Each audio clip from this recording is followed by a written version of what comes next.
கிருஷ்ணகிரி மாவட்டம் தேன்கனிக்கோட்டை அடுத்த சின்ன பெண்ணங்கூரில் மாவட்ட நிர்வாகிகள் ஆலோசனைக் கூட்டம் கிருஷ்ணகிரி மாவட்ட தலைவர் மஞ்சுநாத் ஏற்பாட்டில் நடைபெற்றது. இதற்கு மாவட்ட தலைவர் ஜெயராமன் தலைமை வகித்தார். கர்நாடக மாநில தலைவர் முருகேஷ், பாண்டிச்சேரி தலைவர் சரவணன், கள்ளக்குறிச்சி மாவட்ட தலைவர் துரைபாண்டியன், பெரம்பலூர் மாவட்ட தலைவர் அண்ணாதுரை, மாநில மகளிர் அணி தலைவி மலர்விழி, செயற்குழு உறுப்பினர்கள் கங்கம்மா, வேணுகோபால் ஆகியோர் முன்னிலை வகித்தனர். கூட்டத்தில் கிருஷ்ணகிரி மாவட்டம் ஹொசூர், தளி தொகுதி, சேலம், கள்ளக்குறிச்சி, கங்கவல்லி ஆகிய 5 மாவட்டத்திற்கு அண்ணா மக்கள் கட்சி வேட்பாளர்களை மாநில தலைவர் நாட்டாண்மை குணசேகரனா அறிமுகம் செய்து வைத்து சிறப்புரையாற்றினார். இதைத் தொடர்ந்து செய்தியாளர்களிடம் அவர் கூறுகையில், தமிழகத்தில் மண்வளம் மிகவும் சீர்கெட்டு போய் குப்பைகள் தேங்கி சுகாதாரமற்று மாசு கட்டுப்பாடு மோசமாகி உள்ளது. எனவே இதனை சரிசெய்ய மத்திய மாநில அரசுகள் நடவடிக்கை எடுக்க வேண்டும். இந்த கழிவு குப்பைகளை நல்ல முறையில் அகற்றி அதனை அழித்து அதிலிருந்து உற்பத்தி செய்து இயற்கை விவசாயத்திற்கு அனுப்ப வேண்டும். இந்த கோரிக்கைகளை பாராளுமன்றத்திலும் சட்டமன்றத்திலும் அண்ணா மக்கள் கட்சியின் சார்பில் வலியுறுத்தி உறுதியாக இதற்கு போராடுவோம். மத்திய மாநில அரசிடமும் கோரிக்கையை வலியுறுத்தி மக்களுக்காக பெற்றுத் தருவோம். இந்த 3 கோரிக்கைகள் தான் எங்களுடைய முக்கியமான கொள்கைகள். தொழிலாளர்கள், அதாவது தமிழ்நாட்டில் உள்ள அனைத்து தொழிலாளர்களும் மிகவும் சிரமப்படுகின்றனர். என்ன காரணம் என்றால், பெண்களுடைய தேவைகளை பூர்த்தி செய்யக்கூடிய அளவுக்கு பொருளாதாரத்திற்கு வருமானம் இல்லை. இந்த கொள்கையை நாங்கள் இன்று முதல் உறுதியாக ஏற்றுக்கொண்டு அதற்காக பாடுபடுவோம். கிருஷ்ணகிரி மாவட்டத்தில் தொழிலாளர்கள் அதிகமாக வேலை செய்கின்றனர். மேலும் நெசவு தொழிலாளர்களும் மாவட்டத்தில் அதிகம் உள்ளனர். மேலும் இயற்கை விவசாயத்தை மத்திய மாநில அரசுகள் கையில் எடுக்க வேண்டும். அதற்காக அண்ணா மக்கள் கட்சி போராட்டங்களை முன்னெடுக்கும். தவறும் பட்சத்தில் நாங்கள் நீதிமன்றத்தை கூட நாட தயாராக இருக்கின்றோம். தமிழகத்தில் நிலவும் மோசமான மாசு கட்டுப்பாட்டால் பொதுமக்கள் நோய் பாதிப்பிற்கு ஆளாகி அவதிப்பட்டு வருகின்றனர். சரியான கூலி கிடைக்காததால் நெசவு தொழிலாளர்கள் பாதிக்கப்பட்டுள்ளனர். எனவே மத்திய மாநில அரசு நெசவு தொழிலாளர்களுக்கு மானியம் வழங்கிட உரிய நடவடிக்கை எடுக்க வேண்டும். நாங்கள் சிறப்பாக செயல்பட கிருஷ்ணகிரி மாவட்டத்தில் 2 வேட்பாளரை நிறுத்தியுள்ளோம். இந்த 2 வேட்பாளர்களை மக்கள் மற்றும் தொழிலாளர்கள் வெற்றி பெற வைத்தார்கள் என்றால் கண்டிப்பாக சட்டமன்றத்தில் இந்த மாசு கட்டுப்பாட்டு பிரச்சினை, இயற்கை விவசாயம் பற்றி பேசி சலுகைகளை பெற்றுத் தருவோம். அதுபோல தமிழகம் முழுவதும் அண்ணா மக்கள் கட்சியின் சார்பில் 33 தொகுதியில் வேட்பாளர்களை நிறுத்த உள்ளோம் என அவர் தெரிவித்தார். மேலும் இந்த கூட்டத்தில் மாநில நிர்வாகிகள், கர்நாடக மாநில பொதுச் செயலாளர் ரமேஷ், மாவட்ட தலைவர்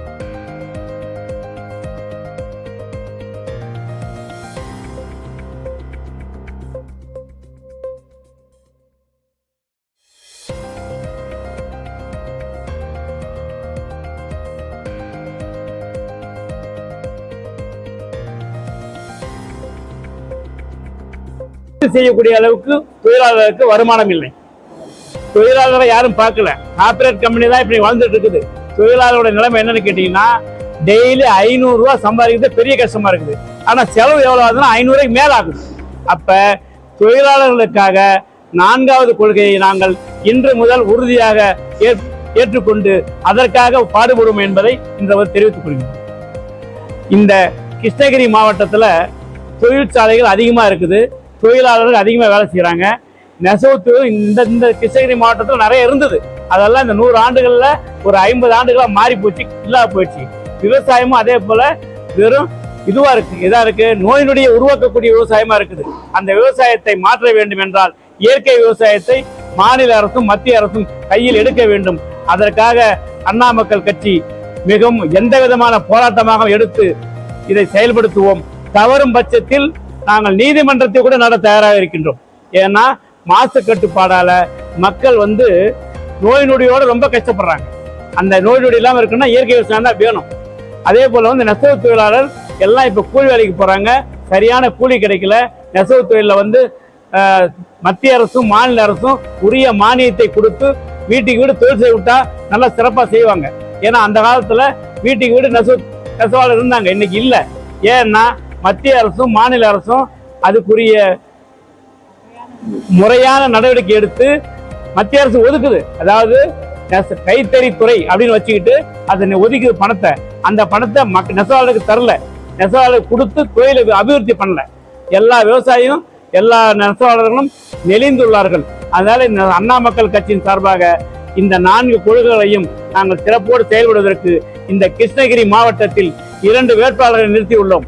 இந்த 2 வேட்பாளர்களை நாங்கள் இந்த கிருஷ்ணகிரி மாவட்ட மக்கள், தொழிலாளர்களும் அனைத்து தரப்பட்ட மக்களும் ஜெயிக்க வைத்தார்கள் என்றால் இந்த 2 வேட்பாளர்களும் கண்டிப்பாக சட்டமன்றத்தில் இந்த மாசு கட்டுப்பாடு, நெசவாளர் இது, விவசாயம், இந்த 4 கொள்கைகளையும் வலுவோடு பேசி சலுகைகளை பெற்றுத் தருவோம்.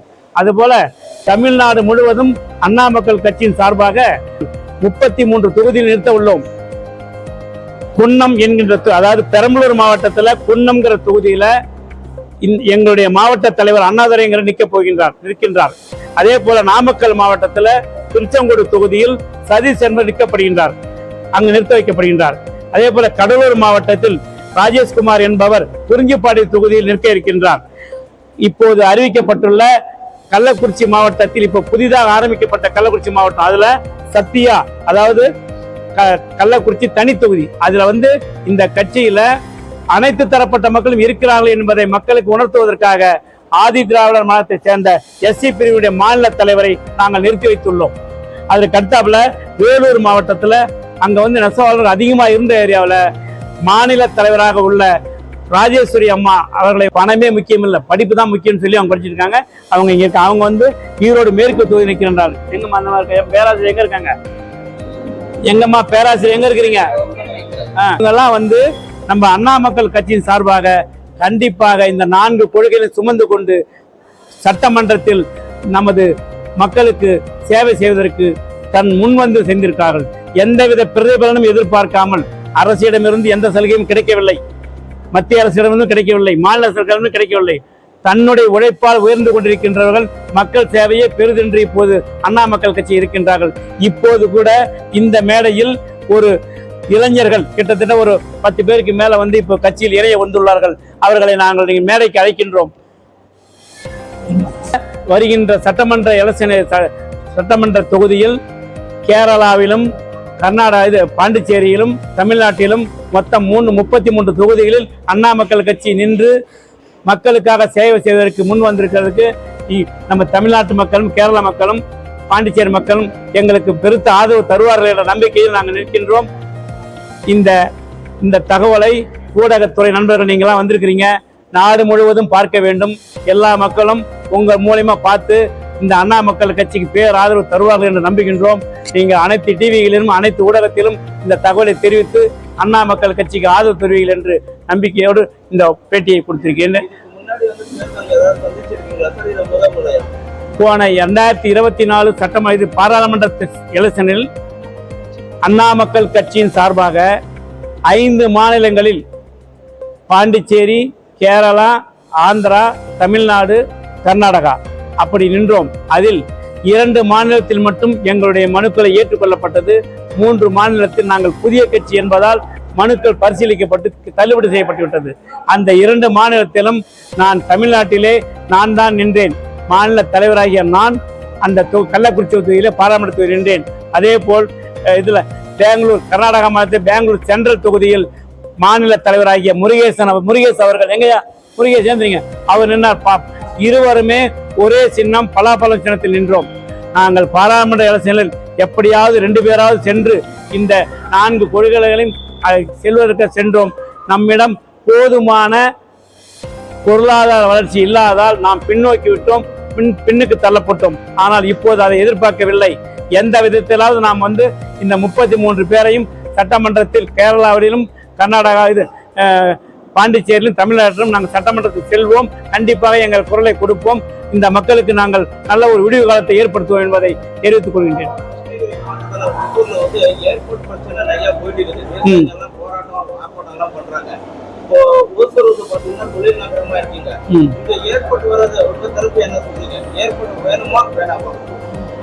நாங்க ஏர்போர்ட் வேணும்னு எதிர்பார்க்கிறோம். ஏன்னு கேட்டா இந்த ஏரியாவில் ஏர்போர்ட் வந்தால் தமிழ்நாட்டில் உள்ள மக்களுக்கு அதிகப்படியான சலுகைகள் கிடைக்கும். ஏன்னா சீக்கிரம் போய் வரலாம், சென்னைக்கு போனா போயிட்டு வரலாம், அந்த எல்லா இடத்துக்கும் போறது சௌரியமா இருக்கும்.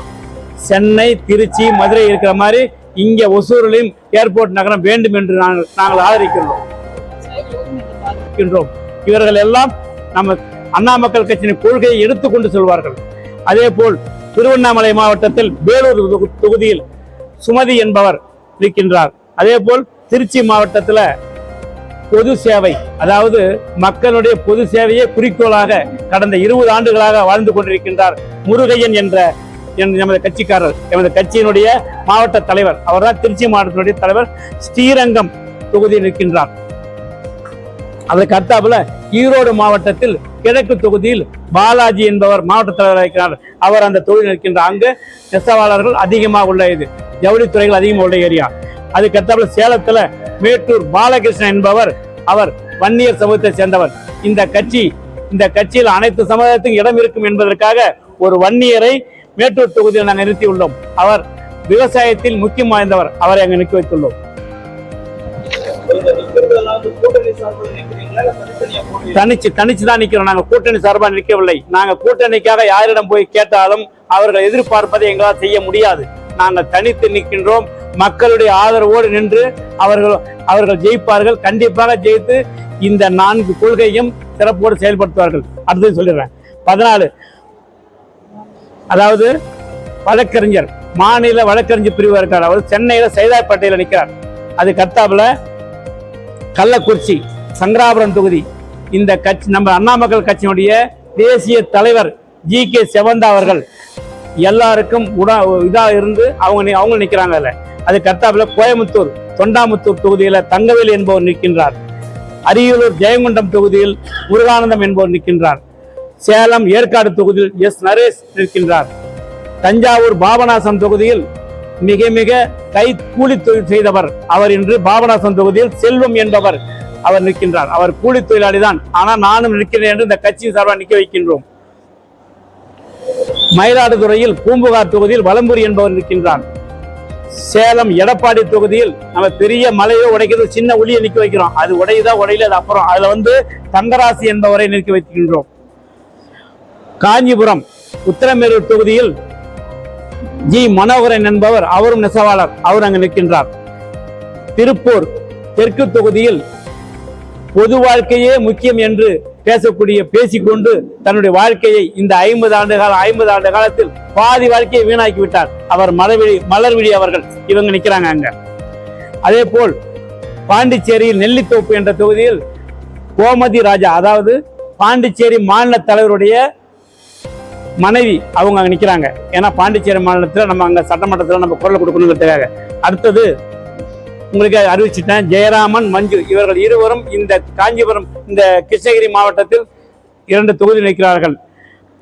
சேலம் தெற்கு தொகுதி இப்போது நம்ம அறிவித்துள்ள குருச்சந்திரன் என்பவர் தெற்கு தொகுதியில் இருக்கின்றார்.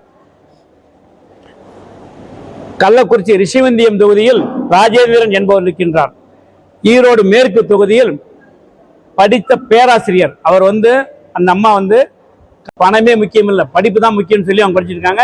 அவங்க இங்க இருக்க, அவங்க ஈரோடு மேற்கு தொகுதி நிற்கின்றார். எங்கம்மா அந்த மாதிரி பேராசிரியர் எங்க இருக்காங்க? எங்கம்மா பேராசிரியர் எங்க இருக்கிறீங்க? இவங்கெல்லாம் நம்ம அண்ணா மக்கள் கட்சியின் சார்பாக கண்டிப்பாக இந்த 4 கொள்கைகளை சுமந்து கொண்டு சட்டமன்றத்தில் நமது மக்களுக்கு சேவை செய்வதற்கு முன்வந்து சென்றிருக்கிறார்கள். எந்தவித பிரதிபலனும் எதிர்பார்க்காமல் அரசிடமிருந்து எந்த சலுகையும் கிடைக்கவில்லை, மத்திய அரசிடமிருந்து கிடைக்கவில்லை, மாநில அரசிடமிருந்து கிடைக்கவில்லை. தன்னுடைய உழைப்பால் உயர்ந்து கொண்டிருக்கின்றவர்கள் மக்கள் சேவையே பெரிதென்று இப்போது அண்ணா மக்கள் கட்சி இருக்கின்றார்கள்.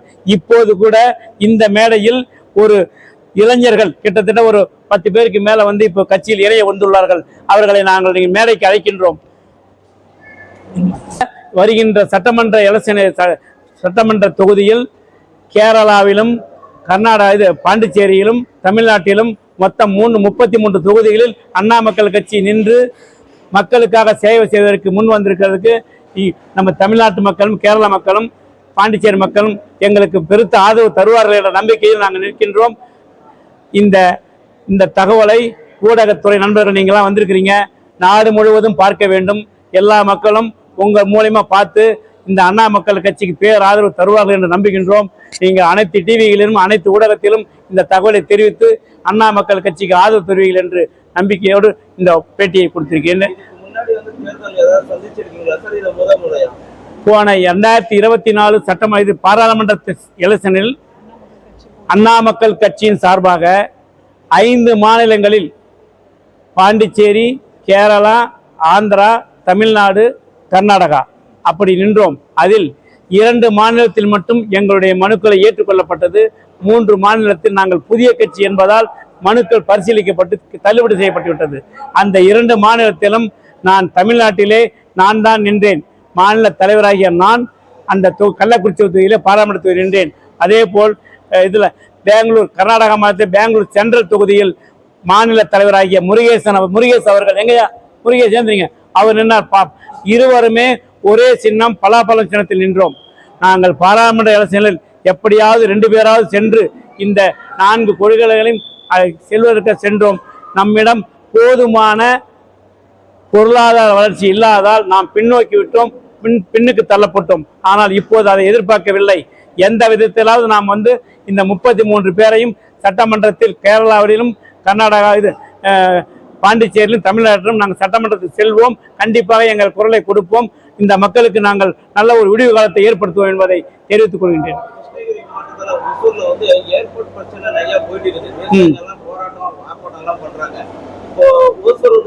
தொழில் நகரமா இருக்கீங்க, இந்த ஏர்போர்ட் வர்றது உங்க தரப்பு என்ன சொல்றீங்க? ஏர்போர்ட் வேணுமா வேணாமா?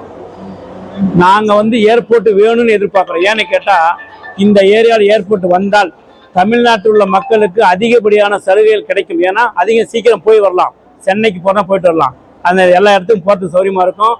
சென்னை, திருச்சி, மதுரை இருக்கிற மாதிரி இங்கே ஒசூரிலையும் ஏர்போர்ட் நகரம் வேண்டும் என்று நாங்கள் ஆதரிக்கிறோம்.